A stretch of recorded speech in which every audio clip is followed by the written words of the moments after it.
support, we have Zhao Zhao.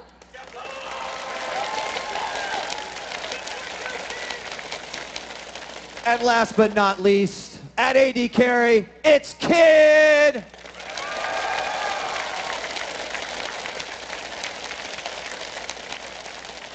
Let's hear it one more time for Invictus Gaming!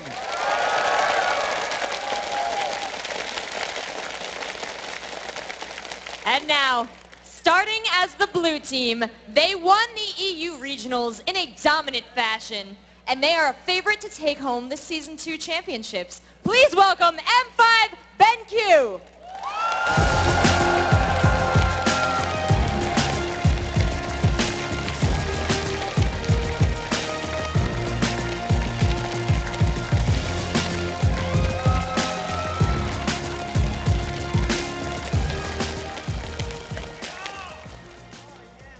Starting things off in top lane, it's Darian!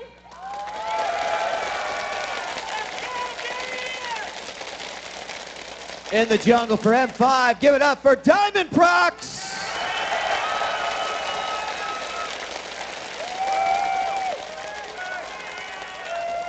At AP carry, you know him, he's Alex Ich!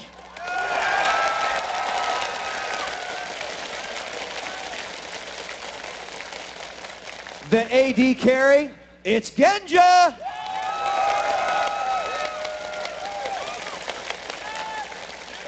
And as support, we have Gosu Pepper!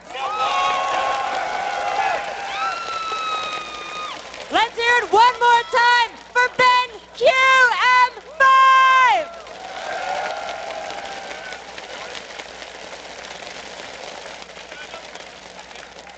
Both teams look like they are ready to go. I have a feeling that you guys are just as pumped up for these matches as the teams are. Let's shoot it over to our casters. Ladies and gentlemen, give it up for Rib and Freak. All right, guys, thanks from the stage. All these games today are going to be absolutely fantastic, but I'm particularly excited about this matchup coming up, Freak. It's going to be a matchup of the firsts. This is really the first time both of these teams are playing on foreign soil, and it's the first time they're playing each other either. These guys have not squared off against each other ever before. These guys have not played in America ever before. Like, I mean, I guess if you count yesterday for Invictus, they've got that. But overall, you know, these guys are really coming out and proving themselves against each other for the first time. It's so hard to call. You can't really make any predictions here. So before we analyze the keys to the match and we get into all that, we had a chance to sit down with both of these teams and get their impressions about facing off in the quarterfinals. So let's see what they had to say. 最不想遇到 M5，但是以我们自己的就是心里想的话，其实我们很想碰 M5的，因为我就是要始终要跟就能这么快跟世界就顶级战队一战。They are top Chinese team. They did some interesting moves. They play really aggressive. That are the advantages. Still, we feel pretty confident, so we will do our best. The strategy is that it is one of the top teams, and we will only meet them if everything goes like perfect from our side and from their side only in finals. We should not do mistakes and play our best. It's like play your best and you win in this game. And there you have it, Freak. Moscow 5 BenQ looked unstoppable at the EU Regionals, and I think everybody thought so as well. So let's take a look at what Invictus has to do to take them down, that aggression, that innovation of the strats, and really it's to get ahead early. And that's really what they've been trying to do this whole tournament. They got, you know, first blood, I think, in most of their matches. Even against such a heavy favorite like a Zebu Frost, they started out with a bunch of crazy gimmicks to get themselves first blood and a lot of early leads. I think that's really, really where their power lies, is just starting things off on the right foot, crushing from minute one, and then not letting up. All right, and if they can do that, or if it falters, we saw it yesterday playing absolutely amazing, a quadra kill in the highlight video. They just need to play around Kid. Kid is phenomenal. He is seemingly their best player, at least right now. It's kind of how this works, really, when you get to a LAN tournament, is all of your players could be on equal footing and they could all be equally skilled, but someone always steps up to the plate when it matters the most. There's that guy who's just clutch and just says, hey guys, this is my tournament. I'm going to put you all on my back. I'll 1v9. It's cool. Let's just do this. And right now, this is Kid. They've set up Kid for a lot of kills. You know, it's a lot of how Invictus has gotten so far, is that man has been just putting on a gigantic backpack, putting everyone inside of it, and just running around hiking with his team. And they've got to rely on him here. And starting it off, really bringing it to us with that Janna Shyvana roam. They need to be aware of that Moscow 5 BenQ roam. Yeah, Moscow 5's really big strategy overall is going around as a team and being super aggressive in very focused points and sort of orchestrating their early mid-game aggression as a strategy instead of sort of as sort of a counteraction. They're intending to put pressure on certain places at certain times, and they've got to be ready for that. They've seen a lot of matches of M5 BenQ. Invictus does know the types of strategies they run, the types of champions they like to pick. There's a lot of tape for them to watch. They need to be prepared for all of these moves. It's going to be big. So those are the keys for Invictus Gaming. And now Moscow 5 playing their first game of the weekend here, the championship playoffs. Let's see what they have to do to get themselves into this. The first thing is, with that early aggression coming from Invictus, Moscow 5 is very good at team fights. So if they can get to force those, it'll be very advantageous. This is the #1 thing that Moscow 5 is great at. There's a lot of teams that are hailed for great team fight synergy, a lot of the Korean teams, CLG EU as well, but M5 BenQ are phenomenal team fighters themselves as well. Now when they're up against a team like Invictus, you know, their early aggression is really strong, and M5 in general as a team are very good at opening a lot of early aggression themselves, but their team fighting is always so flawless. Their cohesion as a unit, you know, they haven't had a roster swap since Season 2 really started, so they've got each other's play styles memorized. They know how to play around each other. Their team fighting is always going to be impeccable here, and they need to play to that strength. And the second key for Moscow 5 is not necessarily be aggressive, but stay on the offensive. Be sure of those wards and really focus on the objectives as well. We've seen this throughout the tournament so far, is that, you know, aggressive teams on both sides will keep picking up kills. When you go back to the very first game of like Invictus versus Frost, it wasn't Frost saying, oh crap, you're aggressive, we'll play defensive and defend turrets and then team fight in the end. No, they were trading kills back and forth. Frost was setting up ganks constantly, and they just kept racking up kills on both sides. That made the early game equal overall, and then Frost won in team fights. They need to do the exact same here as M5 BenQ. They're going to get ganked, and they're going to take some damage, and they're going to lose some kills once in a while, but they need to set up their own fights and turn those back every single time and just keep that score moving upward. And as you just made mention to, Freak, getting ganked, they need to be ready for that counter gank, or two counter ganks. Exactly. Diamond needs to be on his A game right now and realize that Illusion's going to dive some turrets and set up a lot of kills. He needs to be ready for that one and show up to help his team out. It's kind of what we talked about in the first game as well, where they're going to try to set up these 3v2s on turrets or 2v1s on turrets, and if Diamond shows up and makes that a 3v3 or a 2v2, M5 BenQ is going to do great. So as long as they're watchful, you know, put on a bunch of aggression, react to the moves that Invictus makes, they're going to be okay. All right, guys, so we've told you what we think these teams have to do to win, but we want to hear from you. Send us your questions about today's matchups of the Season 2 World Playoffs on Twitter using the hashtag LOLWorlds, and we'll take some of your questions and answer them later live on the air. So, guys, this is just an amazing match. And we know Moscow 5 BenQ are coming in as his huge favorite. You know, Invictus in their interview said, we're a little bit worried, we didn't really want to draw them, but at the same time, it's nice to get that experience and play such a phenomenal team. And, you know, you see Alex from M5 saying, yeah, we're the favorite. If we just play our game properly, we're probably just going to win. And sure, a lot of that's true. They're a very heavy favorite. They're a very, very strong team. But even still, there's a lot of skill on both these sides. I just cannot call it. You know, I would have thought at the beginning, yeah, M5 looks really strong, but you don't really know there. They're unproven in America, and Invictus looked really, really good yesterday. You know, Freak, when we were getting here, there's computers set up for the players all around, and Moscow 5 was one of the teams that always be at the computers, even though they weren't playing until this day, figuring out and not even knowing who they were going to play against until the picks. We really just saw that they were always dedicated to training and practicing when other teams are going out to eat and discuss. So we'll see if that comes into play here. We are now into champion select. As you can see, Maokai and Alistair thrown out there. A little focus on the jungle as well as that support. Gragas and Nunu as well to try and cut out some of those compositions that could be created. This is really both these teams doing a lot of homework and recognizing what the other team does, and also kind of banning for themselves as well. So M5, they're dropping out a lot of those support-oriented junglers because their real goal with Diamond is to have him counter jungle and fight. Things like Shyvana, Lee Sin, and Udyr, who are going to put out a lot of aggressive early on by fighting and punching people in the face. Those are the kind of champions he likes to play. Those are the ones he does best. And IG,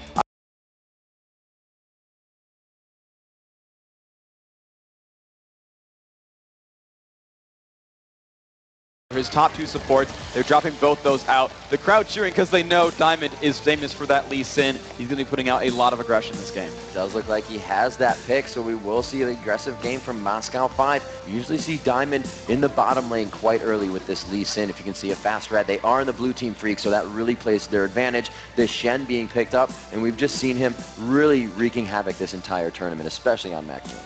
Yeah, Shen's been phenomenal all game, really, and actually looks like they've instantly locked in York, so that will be a jungle Shen.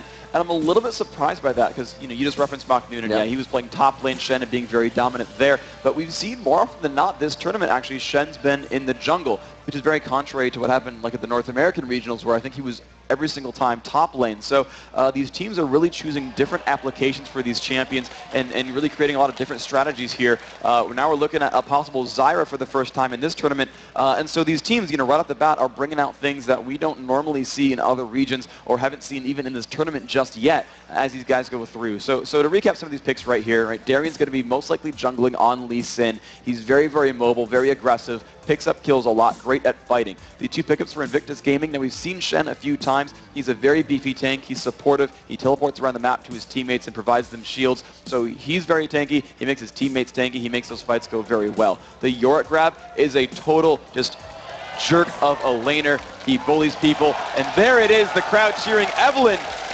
finally getting picked up in this tournament. She was banned a number of times, was banned 100% of the time against Najee's sword. And they're like, no, Eve is going in here. She's going to be an AP carry in mid. She's really, really a heavy assassin. Expect her to go death by her grasp and blow up someone on the back line. The difficulty, though, is she's actually against both Shen and Yorick. So, you know, when he tries to burst someone down, if that guy gets a Shen shield in time, it's going to completely screw over her damage output. That guy will likely survive the burst. And similarly with Yorick, even if you kill that champion, if he ults your friend, that guy's going to revive and fight again for a short time. And so as far as team fights go, I actually like Invictus' lineup here for a team fight, although if M5 plays more of an assassin-based gameplay with Alex Ish on Evelyn, then they're going to be able to pick up those kills and then retreat and then come back in later. I don't quite know how it's going to play out, but there's a lot of damage being built up so far. So Diamond Prox gets his Lee Sin, but Kid also getting Ezreal. Cassiopeia also seeing a lot of playtime in the tournament. Yeah, Cassiopeia's been really, really popular. Normally picked as really a pusher or anti-pusher. She has really great area of effect and shuts down a lot of options there when the opposing team tries to jump in. Also, she's a very defensive mage. That ultimate petrifying gaze, it works best when they're coming at you because it stuns you when you're facing her, and generally that happens when you're trying to fight as opposed to trying to run away. So it's interesting that they're doing that, but there's also a really strong combo here with Cassiopeia Yorick. Cassiopeia, much like Karthus, has extremely high damage output, especially later on when she scales with ability power. The weakness, though, is that unlike Karthus, when Cassiopeia dies, she actually dies and, you know, is removed from the map until she respawns. Unless, of course, you have Yorick on your team. And his ultimate, as we mentioned a few seconds ago, will kind of clone your champion. If you die, you'll actually get revived and fight again for a few more seconds. And so when you're a high damage mage like Cassiopeia, you die, you come back anyway and keep fighting. It's very difficult to deal with. So there is a lot of late game power here on Invictus, but at the same time, M5 is also picking up a lot of power for themselves. Yeah, and that pick actually on Yorick, as you were just speaking, those lock-ins of Xin and Zyra, every time that Yorick is available, IG has taken him when it's not banned. Xin and Zyra being picked out here. It could be the jungle Eve, or we're going to see a swap around here from Moscow 5. It's really untellable. I think it's support Zyra, actually. Right. And Janook is so happy right now because that's the only champion he can play. Sorry, just my friend. Anyway, yeah, we've got the game going underway very, very soon. Moscow 5's lineup is really, really interesting because it is a lot of crowd control, a lot of area control, and it's just like, okay, so it's going to be Kog'Maw on the back line killing people, and then everyone else just kind of get in the way and deal with all the other threats. This is going to be pretty interesting. Lee Sin's going to be very aggressive, going to move around the map, make a lot of moves. Evelyn can move around the map and set up a lot of ganks as well. So right off the bat, that early mid game for Moscow 5 is really, really strong. Lee Sin, again, Lee Sin and Evelyn together are going to make a lot of moves. It'll be very, very difficult to deal with that. And then just at the end of the game, they've still got Zyra, who will eventually get fed no matter what. She'll just accrue gold and then scale really well throughout the game. And of course, they've got Kog'Maw, who is really the king of late game AD carries. That once he finally gets his items going, he's got long range, a lot of damage output that scales throughout the game, and just is going to just melt people as a piece of artillery. It's going to be really scary to deal with an endgame Kog'Maw. If you see that game go to 35 or 40 minutes, watch for Kog'Maw to be really the focus of attention for both teams. We've seen Invictus play very dive-heavy strategies over and over again, where they will try to jump onto a single carry. This time they don't actually have that. Yes, they've got Leona. She can set up those situations. Shen can kind of dive in and put in some damage, but because they have that top lane York, and because their mid lane is Cassiopeia, they don't really have that same burst potential that we saw, when you had like Malphite and Leona together, or Nocturne and Leona together, where they will absolutely dive that one champion. So Kog'Maw, I feel, is going to be pretty safe in this lineup, actually. Outside the laning phase being a bit tricky, having to fight against Leona Ezreal, if he can survive that laning phase, Genji's going to do really, really well on Kog'Maw this game. It's going to be great for them bottom. They do have the crowd control to help Kog'Maw get out. A little bit squishy, so he's going to have to use that Void Ooze, get himself out of the lane. Zyra's going to be able to put out a lot more damage than the regular support, though, so that'll be a great bottom lane for them. The Xin pickup is great. More crowd control. You'll see him coming out of nowhere, possibly. Also, Lee Sin as well. The entire kill team all around the map. And still, as they switch, looks like Diamond is taking that. Alex Isha is going to be on Eve for that mid AP burst, as you were saying, the Deathfire grafts into that back line. And they just have a team that is going to be complete dive buddies here. Yeah, this is really the inverse of IG's lineup, where it's like, guys, let's team fight. We've got defense, we've got Petrifying Gaze and shields and revives, and Ezreal super safe in general. So yeah, IG's lineup is all about surviving and just having a nice grand 5-on-5 team fight and just going about their way, killing things, which is great. M5's is like literally just about killing things. Everyone on that lineup is full out offense. It is just like destroy champions over and over. And this is interesting because I don't see this type of lineup very often. I don't see constant all-in champions from literally everyone. I mean, even Leona is like a little bit all in, but like has some tankiness in her kit, kind of initiates fights with the crowd control. Not so much with M5. There's almost no dedicated crowd control with this lineup. You've got a knock-up kind of conditional from Sinjay. You've got a knockback that's kind of conditional as well. Lee Sin's got his dragon kicks. Like there's technically crowd control here on Moscow 5, but not something like Dazzle or Solar Flare or Unstoppable Force where they like lock up targets. It's like a bunch of pushbacks and like temporary crowd controls, and it's just damage everywhere. And if it's enough to completely overpower Shen and York, then great, it's going to work out for M5. I think they have a lot of front-loader damage output, and again, if they can't deal with Kog'Maw, which actually seems unlikely, that after the burst is done, they've still got Xin Zhao and a little bit of Zyra, depending on her gold, and definitely Kog'Maw just pumping out even more pain there. And yeah, I think, as it sort of plays out towards the mid and end game, M5 just has the damage up that they need to just keep killing things overall. I think their lineup is really, really strong. IG's is very standard. It's very safe. It'll work overall. But the 5 kill people champions for M5, that's actually really, really good too. So for both of these teams being very aggressive, but with what they're bringing to the table with no sustain and everybody having to focus very early on their own spell vamp or lifesteal, how do you think that's going to affect the early game with those purchases having to come through? It's going to be a little bit interesting here. Alex Ish is going to take some pain overall in his matchup because he's against a ranged champion. He will take some poke from Cassiopeia. Eve vs. Cass is not the best match overall, but we're going to find out what is going to happen in this game. Guys, are you ready for Game 1 of the quarterfinals? The teams have made their selections and are about to start Day 2 of the Season 2 Championships, ladies and gentlemen. They're pumped. We're ready to get into this game. The teams are set. Moscow 5, BenQ starting as the blue team, Invictus Gaming as the purple team, and we are now into the matchup. Ladies and gentlemen, if you would like to see Invictus Gaming take Game 1 of this best of 3, let me hear you for IG.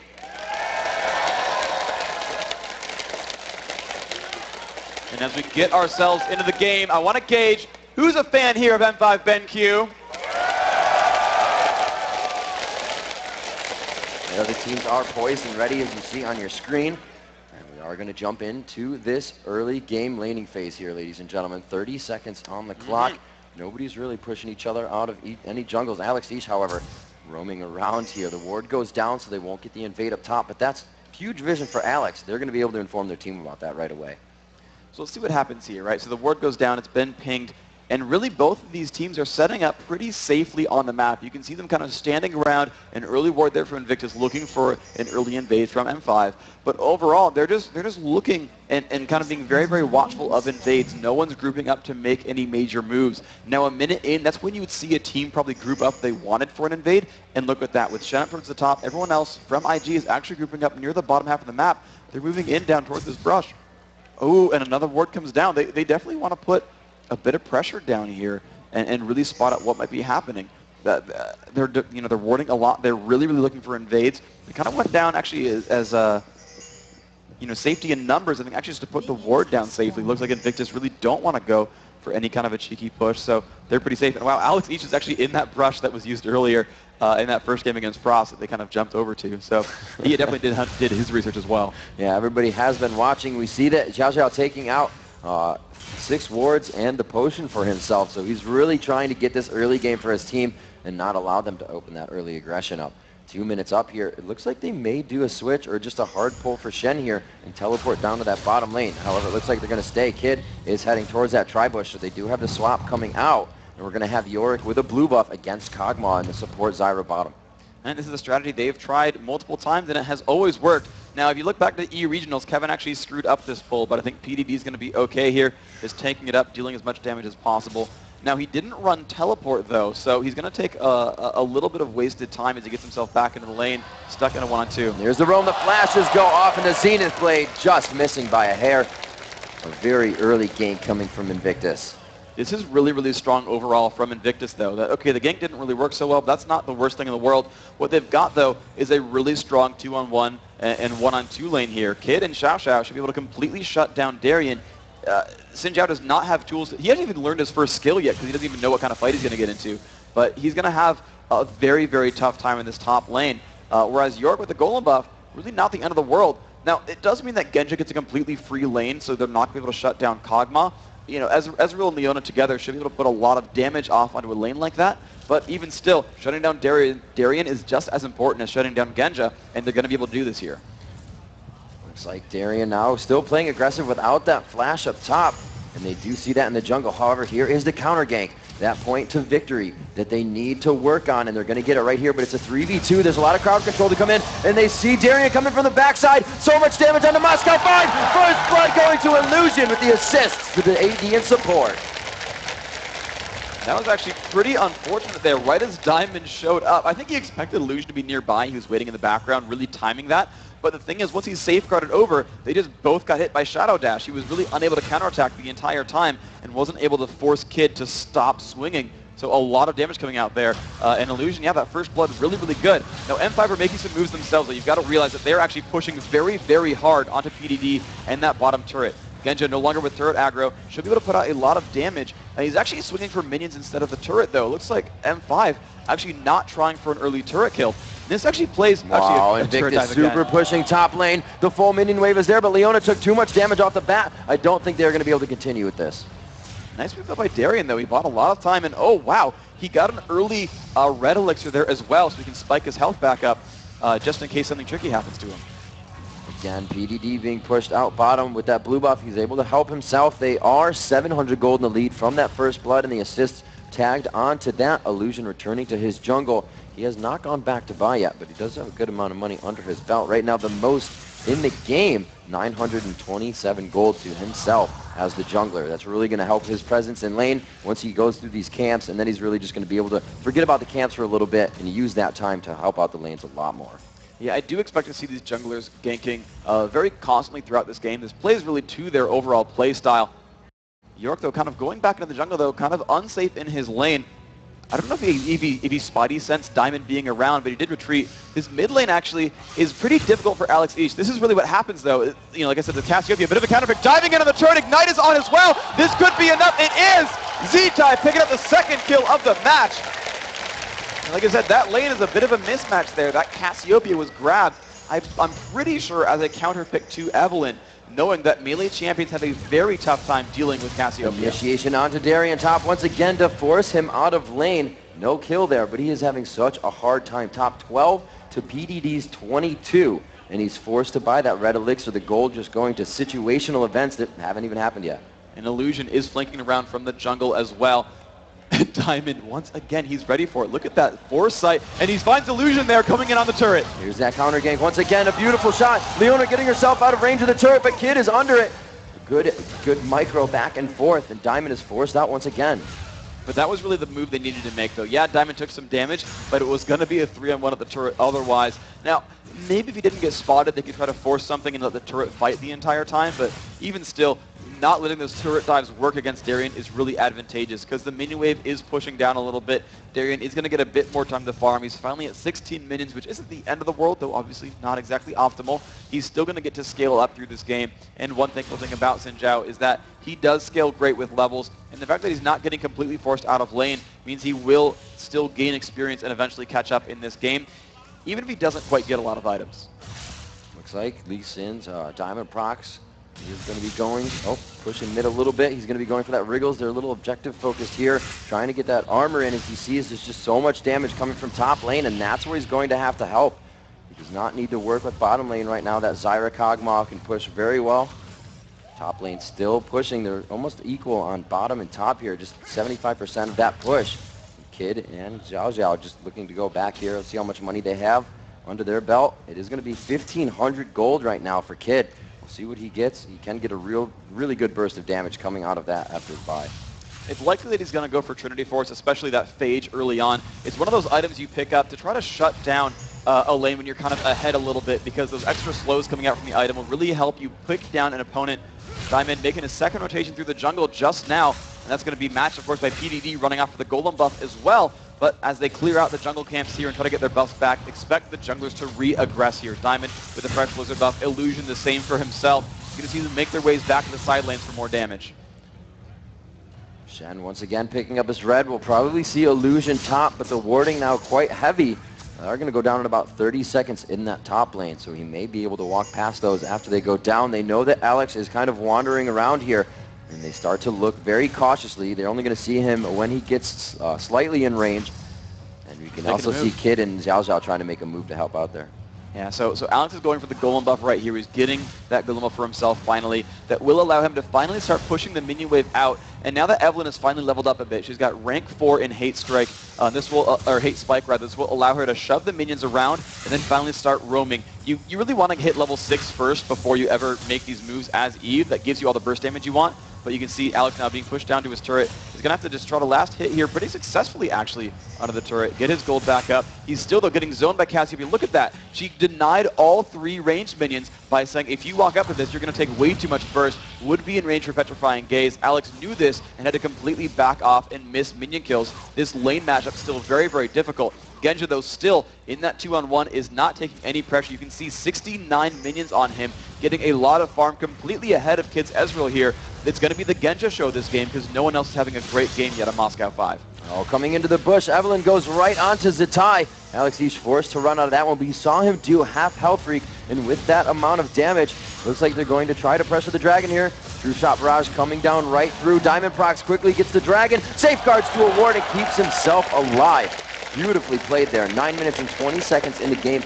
Now, Freak, we see this matchup between Evelyn and Cassiopeia in mid, where Evelyn just taking so much damage every engage. But is there a point in the game where that's going to turn the tide and she's just going to be able to outburst Cassiopeia? It's going to depend a lot on gold. Typically, though, Evelyn, yes, is a great burst assassin, and really, I would consider assassins to be one of the banes of Cassiopeia, is that, you know, she will try to itemize some durability, but still does not have any major escape tools, you know, compared to something like Ahri or Gragas who can disengage very safely. So Cassiopeia will be subject to a lot of pressure as mid-game rolls around. But like I said, Cassiopeia likes to buy a little bit of durability. Rod of Ages and Abyssal Scepter are likely purchases here, and so you'll see her get you know, a little bit more safe. The Chalice really the first item she's grabbed out. It's going to give her some magic resist. That's the type of stat she needs to survive fighting Evelyn. Now Alex, I think he's going to start his roam game. No, actually, he's just going to recall. I'm wrong. His ultimate, though, up in 20 seconds. Whenever that's up, he wants to try to make a move with that. And actually, he might make a move with Diamond here. They do close in on Diamond. He goes for the Asthma, and he comes around the corner, playing that Fog of War to his advantage. A great flash by Zatai as he puts himself quite distance from both Alex and Diamond. Doesn't get himself any of those wraiths as they were gone. He almost found himself in trouble. 10 minutes into the game, Invictus Gaming with about 1,000, just under 1,000 gold lead, I should say. And there's been a lot of aggression that's kind of stopped. They really haven't seen too much lately. They haven't tower dove really in a long time, and I'm kind of surprised at that because they have Illusion, who's going to be so very tanky and can really set up his team for successful tower dives by giving someone a shield. And really that's going to be always a really good case here for Invictus because when you just compare junglers, you know, Lee Sin to Shen, one of these guys is so much better at diving turrets because one of these guys is a global ultimate and can react to those kind of situations. I don't expect to see actually Moscow 5 go for any dives themselves. because of that Shen, because of that Stand United, but I do really expect Invictus to go for something here. I don't think their late game is going to be all that wonderful because they have to deal with a completely safe farming Kog'Maw. He's now got 86. He's the highest on his team. Sure, Cassiopeia's a bit richer thanks to that gold, but it's still really scary though. Kog'Maw's going to keep scaling. Evelyn just on the backside of Darian. Alex East throws off the ultimate. Xiao Xiao tries to do Solar Flare. They're keen to continue to chase onto Darian, but Diamond Procs come in to try to save the fight. Beautiful chase by Alex East, and now it's just Kid and Illusion to run. They are just trying to get back to the turret. The pursuit is on. Nobody is really out coming to this fight. Zatai is trying to make his way upriver through Baron. Illusion goes down, but Zatai will not make it in time. Kid does make it out alive. 2-2 is the score now.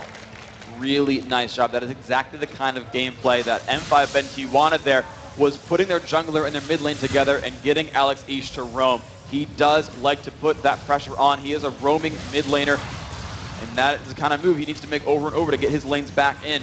Darian with an assist and finally some pressure relief so he can last hit some minions is going to really help him. He's going to be one of those big frontline champions. And when you look at M5's lineup, they've got double bruiser and no major tank. So between Lee Sin and Xin Zhao, they could get melted by Kid's Ezreal. If you don't buy any major durability items, an AD carry will completely outscale you and really, really ruin your day. So M5 either needs to rely on their bruisers getting farmed enough to become tanks based on levels and sort of minor tanky items, or to get farmed enough that they can one-shot Ezreal in a burst combo and not deal with it at all. But M5 is going to need one of those two avenues to be able to deal with Kid. True Shot Barrage coming out, just trying to push down the lane as it looks like they're going to try and get it back here. Looking at Ezreal's pockets, he does have 1,000 gold there in assist under his belt, but it's going to be to 107 minions on Kog'Maw. He was trying to finish a little bit of attack speed first. Looks like he could go for Zeal, throwing out that Brawler's Glove right away. Yeah, it's basically the build you see on Kog'Maw is that, you know, where a lot of attack, it's actually really interesting though, these attack damage carries scale off of different items. So someone like Graves or Caitlyn or Ashe is going to deal mostly with basic attacks, or even base ability damages will go for like an Infinity Edge or a Bloodthirster. Something like Kog'Maw is actually more worried about that Fire Arcane Barrage, that second ability that grants him bonus range and makes him deal a percentage of his target's max health as bonus damage. So he scales really, really hard with attack speed. He just wants to put more attacks down. That ability will scale for itself, so he'll rush something like Phantom Dancer to grant him that attack speed, and then continue on with things like Infinity Edge and Last Whisper, and then, you know, transition to a more standard AD carry. Meanwhile, you're seeing Ezreal, who actually has his own unique skill set where he actually is able to apply abilities very often, and so buying a Trinity Force or Sheen, the Sheen he has right now, means that every ability he casts, he's going to deal bonus damage in that attack, and he's going to be able to keep triggering that with Mystic Shot and keep that source of bonus damage. So these different items working in different ways with these champions based on what their abilities are. It's just kind of cool to see that they're going to have differing builds, and it just means that their playstyles are always going to differ here in fights. We see Diamond moving down towards the bottom bushes, and it looks like he may try to get that forward ward bush push, or a forward bush push down on the bottom lane, but he just heads towards top, goes for his golems. You see Kid going back for the golems as well as they push that lane out. He doesn't feel safe. Leona did go back. The supports just grabbing up gold generation items right now. Damage mitigation in the magic resistance department down there for Zyra. Gosu knows he needs to be a little bit more aggressive on the support, so he's going to try to get into the fight more and make himself tanky as well. Support's usually helping out with those area of effect abilities for their teams. But we're going to see, like you said, Freak, a complete kill team. These guys are going to scale very hard, and in that aspect, who do you see having this late game? The late game, I still think it might be the Kog'Maw story. I just overall like M5's lineup because they've got the burst damage to deal with Ezreal. Even though they can clone it, I still think it's pretty strong. They can kind of run in, one-shot someone, and then try to disengage, and then fight a 5-on-4 afterwards. And the entire time they're backed up by what I think is going to be a very, very safe Kog'Maw. I don't see the answer for Genja here. He's going to keep scaling, and that really is the ultimate reason why I like M5 BenQ's late game. So we see 0 turrets down across the map. Dragon being done once again. It goes again as well. 2 on Moscow 5 BenQ. Diamond Procs being very good with the timer on that, but the engage happens. Solar Flare goes out. Gosu Pepper goes down, but he gets his ultimate off. So that's going to help out a little bit for these guys as they push down. Moscow 5 just melting under the pressure right now. Too much damage is coming out. Diamond Procs being chased. Genja cannot get under the turret. They will probably get both of them. It looks like Genja just got far enough away, but the chase is too strong from Kid. Nobody goes down for Invictus. They're going to keep this going. They're going to turn this into some more pressure. That Yorick clone just tanking the turret. PDD's Ghouls happy to tank it for a short time, but now The backdoor bonus is there. They're going to pull back a little bit. And just look at all those kills they've picked up. That mid-game team fight so very, very strong. Alex Ish really got caught unaware, did not get to use his ultimate or his Deathfire Grasp. So one of those core tenets of that M5 BenQ lineup, the burst damage to kill someone off right away, was completely not there in that fight. Darien, the same, never got to use Crescent Slash. They just do not have, they didn't use all their tools that game. Whereas IG, you saw the Petrifying Gaze from the back, slowing down the opposition. The flash taunt coming in from Illusion to lock up those champions there. That's really how that fight happened, was their ultimates got used, their summoners got used, they got all the damage output here. Alex didn't even get to flash or ignite, just again completely locked up there. That's going to be a major difficulty. This mid game, so very good, because if you can't cast your abilities, your burst damage is gone, and Genja here on Kog'Maw is not yet that scary. Cassiopeia's versatility, you saw Petrifying Gaze there slowing everybody in the fight to continue capitalizing on kills. It was 2-2 as they picked up 4 in that last fight. 22,000 gold as they still keep a bit of a lead here.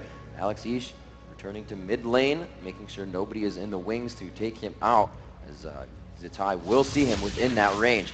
Diamond Prox coming towards middle here. Looks like he could try to safeguard up and get to this fight. The Deathfire Grasp goes off. Coming from behind, he could land the Q here. No, he goes for the safeguard first. The Q will hit a minion, unfortunately.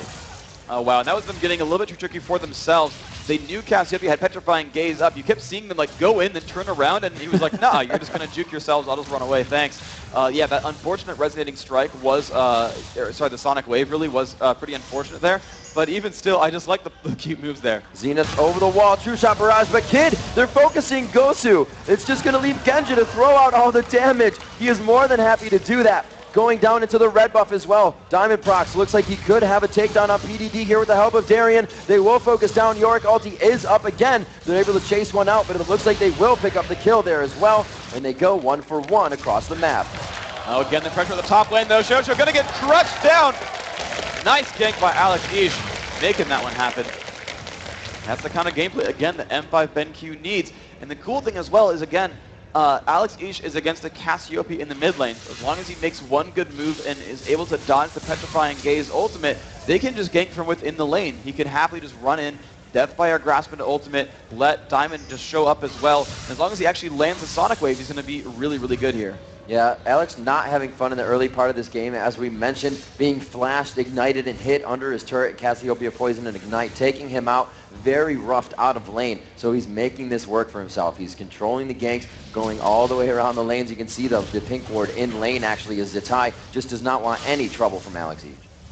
And that's really true. That's going to be how Cassiopeia will play this matchup, is shove the minion wave, you know, kind of watch where Alex is going. If he thinks aggression might happen, he's going to turn around and back right out. You saw him put a Vision Ward down in that mid lane because he wanted to make sure he could see if Alex would push on through. Now Invictus, knowing they have a gold advantage, are actually shoving in for turrets. This is exactly what they want to do.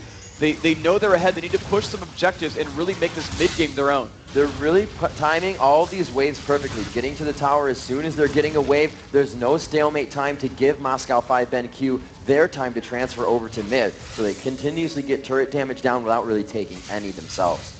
And this is just, again, just going to be their gameplay. With Cassiopeia, they've got wave clearing. With Shen, he can split push and teleport back to a team. This is really exactly what IG needs to do to win this game, is split up just a little bit, send Shen off to the side, and just apply pressure to the outside of the opponent's base.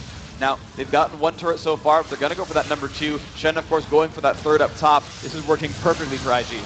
And here we go, the attack comes in, Petrifying Gaze, Solar Flare goes down, Zitai drops one as well, but Alex Ish will find Zitai in the fight. A lot of that carry damage has gone down, and they continue to just go for Gosu Pepper. Darien falls as well. Finally, we lose Xiao Xiao, and IET starts to lose members of their team. PDD, the last one to go. A double kill coming up for Kid, and they finally take down onto Kog'Maw. It is going to be Illusion coming in a little late there. But Alex Ish making that turnaround, got himself a triple kill as Evelyn. That's going to be a huge deal overall. And that's, you know, a difficulty there is Illusion, you know, trying to show up at the end there, not putting out too much overall.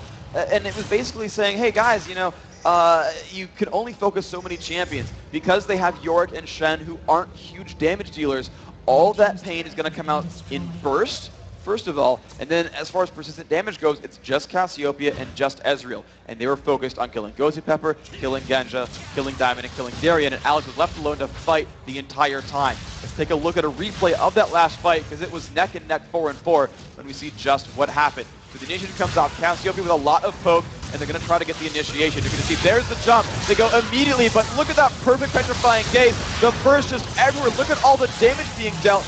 But then Ezreal just chases down. He chases down under the turret, dealing as much damage back there. Alex Ish is safe the entire time to kill whomever he wants and picks up kill after kill.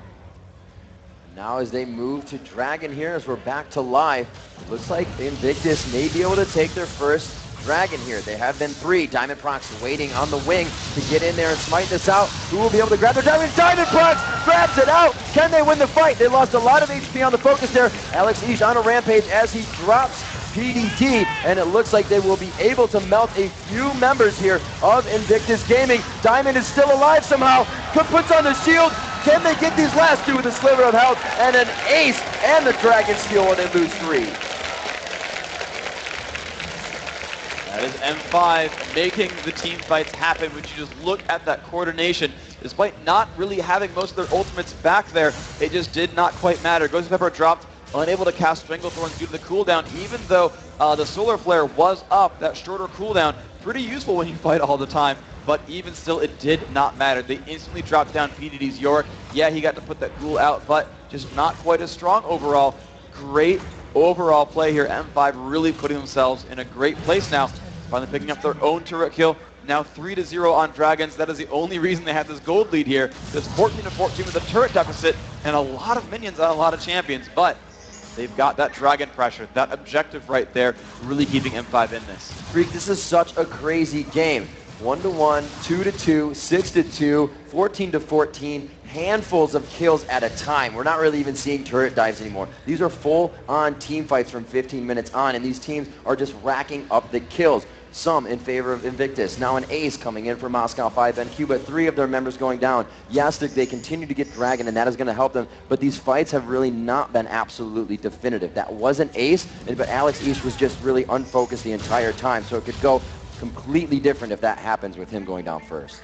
Well, the good thing for him, though, is he's about to not go down first anymore. M5, Team Guardian Angel, is about to be in effect. You can see a lot of items coming through. Sin Zhao's got the Null Magic Mantle and the Cloth Armor. Null Magic Mantle and Cloth Armor are here on Lee Sin. Chain Vest and Null Magic Mantle here onto Evelynn, and you're even seeing Zyra. That's actually probably an Aegis in that case, but you're going to see a lot of durability on most of that front line here. It's about to be 8 life M5 here, and that's going to be very difficult to burst through for Invictus Gaming.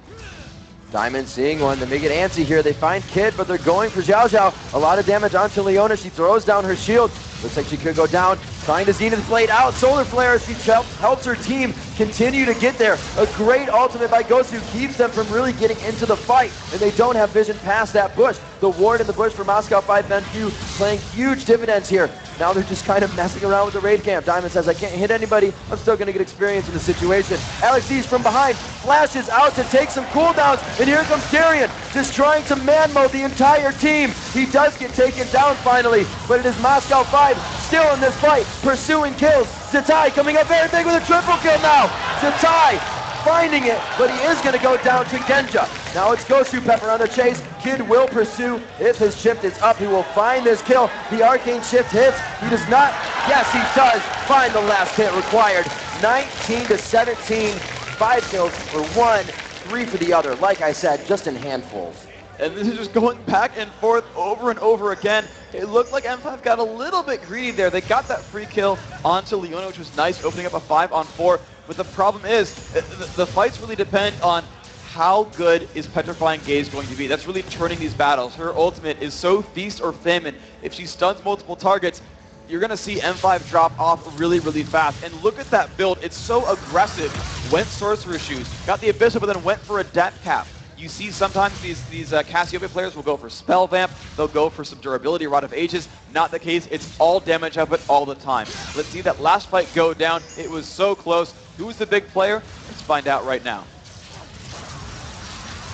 We see the opening goes on, they jump on a Kid, but the thing is Darien not that far, doesn't really shut Kid down, he's able to put out a lot of damage. There's the fight in the middle, and Genja really caught out here, out of position, down below half health, and burning his stamina heal. The flash coming out from Ghost Pepper as well. Now check out the next big play. A little bit of harass comes down. There comes Alex Ish. The burst is on. Again, Darien in the middle of it all. Not a big deal though. And Kid is left alone to put out damage the entire time here. Kid completely safe. There's the ult from Zatai. Burst damage, burst damage. Kenja goes down. Alex tries to come back in, but he's unhealthy there. Look at that. Kid just turns around and destroys him. The AD carry still alive. And that's what happens if you don't kill Kid or you don't kill Genja. That's how those fights turn around. An easy chase there for Kid. You've got to kill the AD carry first. You've got to. You cannot waste your cooldowns on anyone else. Invictus Gaming has not really pushed too much off of these fights, Freak. We've seen this happen before. You need to start capitalizing on things. That top turret was very nicely prepped for them to be taken down throughout the entire lane, and they're able to capitalize on that. So inching by these fights, they are going back and forth. We did see the ace there, but they still need to be picking up more. They didn't find the last dragon, so they need to capitalize very hard off of every fight they win. Well, as long as they can capitalize off of turrets, that's going to be fine. The difficulty, though, is it's now only 3-2, and it's going to be a bit harder for Invictus because these outer turrets are all gone, and they're not doing the best job of timing Dragon. They've not been picking them up. Yeah, okay, they made an attempt for that third one. Of course, it did get stolen.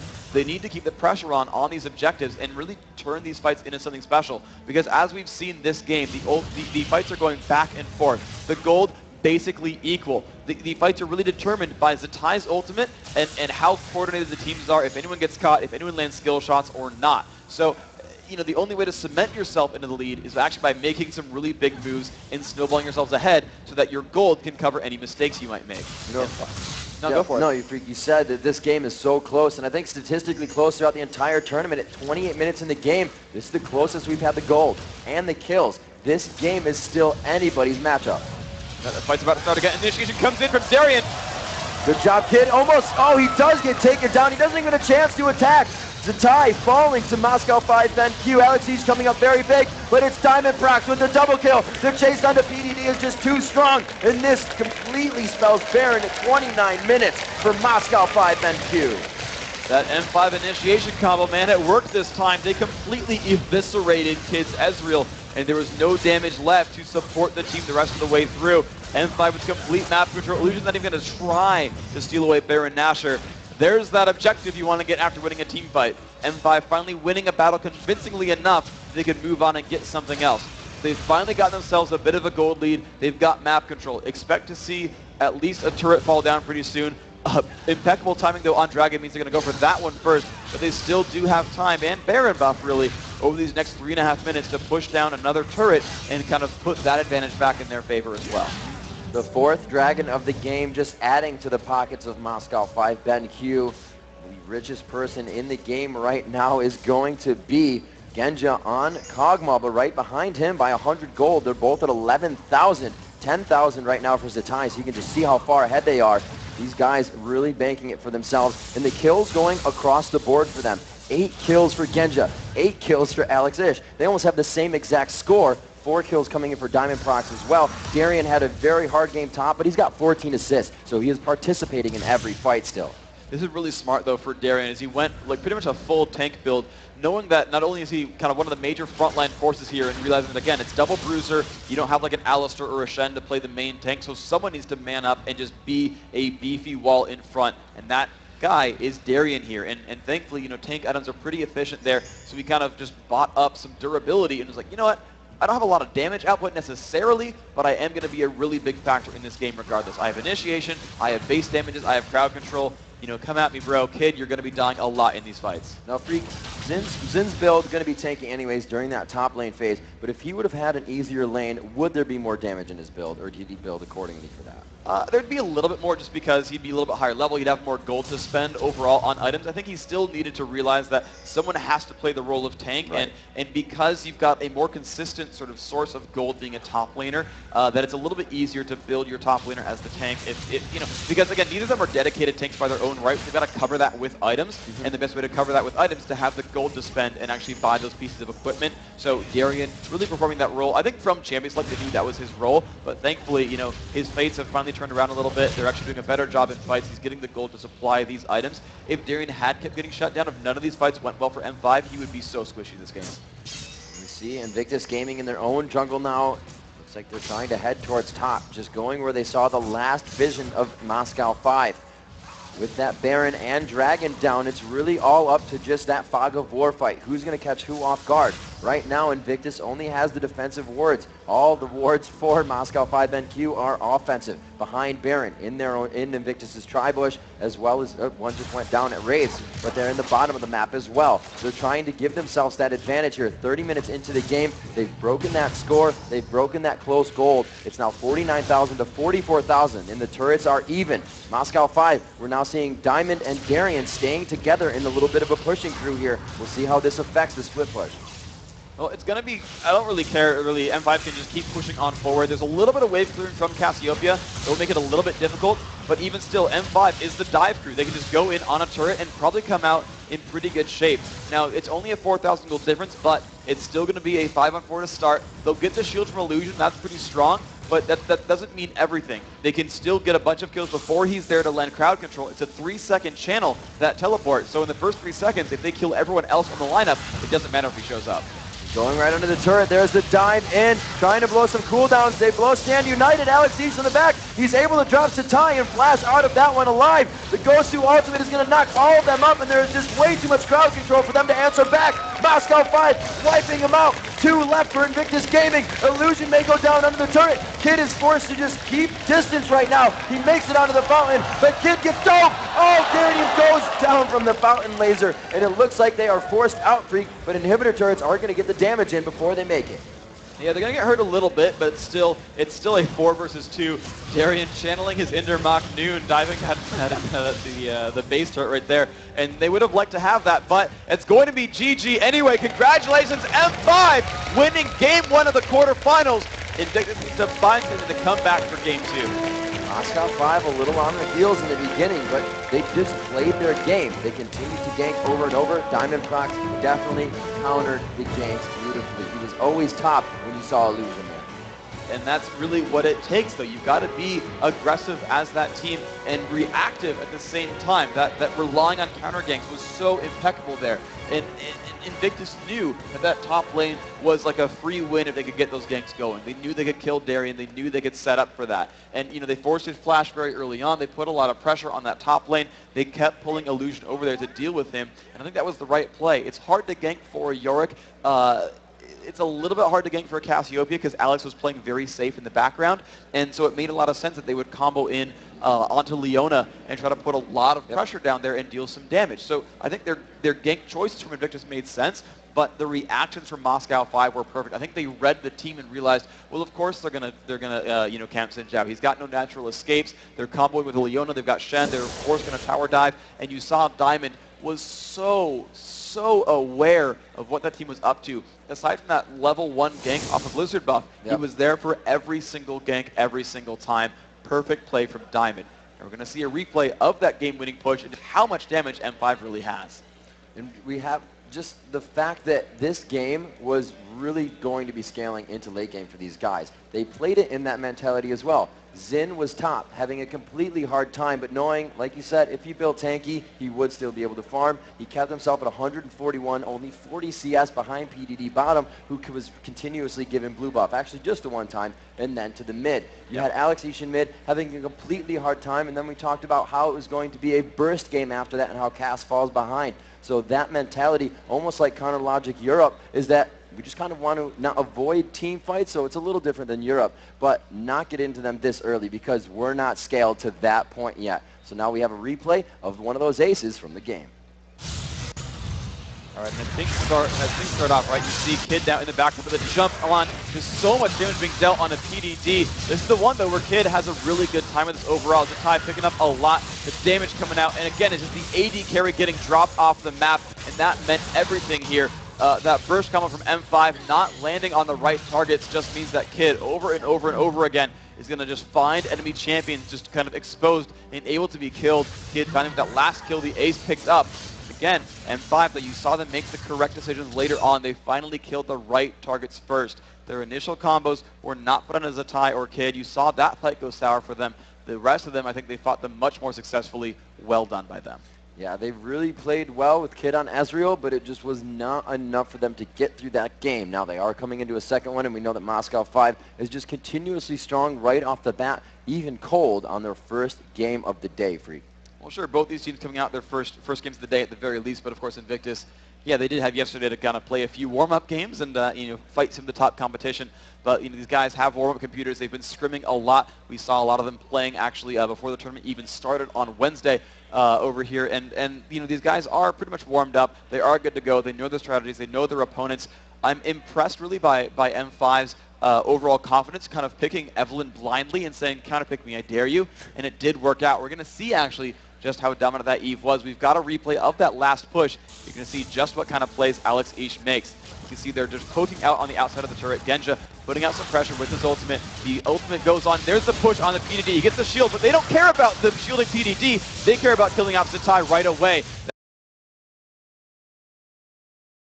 Ulted by the Yorick clone, but it doesn't really matter too much. They killed off PDD. They found another kill on the Xiao Xiao, and they are just diving in because they just crushed those champion lines too quickly. I kind of dislike that shield being put down, onto Yorick instead of being put down onto Zyra, not Zyra, sorry, but onto Cassiopeia, because they're just crushing out and dealing so much damage as that team. You saw her get one shot at basically forced to use the clone to revive, but they were kind of okay with it at that point. They had the Guardian Angel and Alex Ishi got himself farmed enough, that triple kill in that fight in the mid game, really set himself up for a lot of items and a lot of power, so that he was able to kind of be one of those main initiators and just kind of deal with everyone with his face, just crush people's health bars and survive through that fight. That Guardian Angel really coming in big for him. I really think the play of Moscow 5 set Invictus Gaming on tilt. I think they need to not aggress in fights just as hard. We saw Alex Ish going into fights many times and flashing out, and they waited for that to happen every time. So many cooldowns were blown, and the mechanics of Moscow 5 prevailed through the fight every time. So Invictus needs to slow it down, really consider the fight they're going to engage, and I believe that will help him coming into the next game.